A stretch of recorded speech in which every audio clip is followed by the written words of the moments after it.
కొబ్బరి అన్నం చేసుకోవడం నేర్చుకుందామండి. ప్యాన్ పెట్టుకొని ఆయిల్ వేసుకోండి.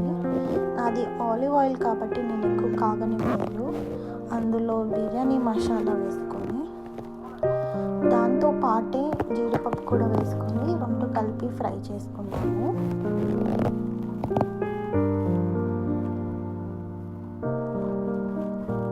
ఫ్రై అయిన వాటిలో నాకు గ్రీన్ పీస్ టేస్ట్ నచ్చుతుందండి.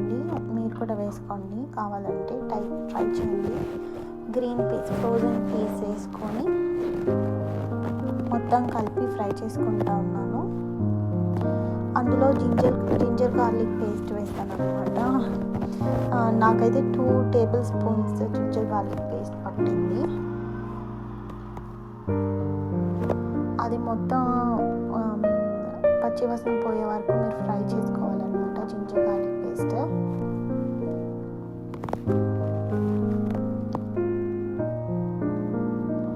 దాంట్లో ఒక ఆనియన్ సన్నగా స్లైసెస్లా కట్ చేసుకున్నాయి వేసుకోండి.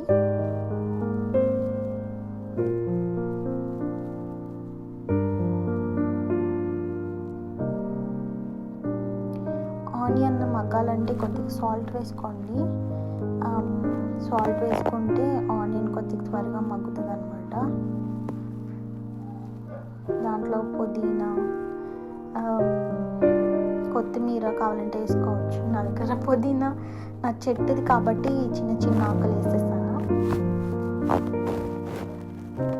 దాంట్లో ఇందాక సాల్ట్ వేసాను కదా, లైట్గా పసుపు వేసాను కొద్దిగా కలర్ కోసమే అండి. తర్వాత కొబ్బరి పాలు తీసి పెట్టుకుంటాము. నేనైతే 4 గ్లాసులు కొబ్బరి పాలు, రైస్కి 6 గ్లాసెస్ పాలు వేసాను.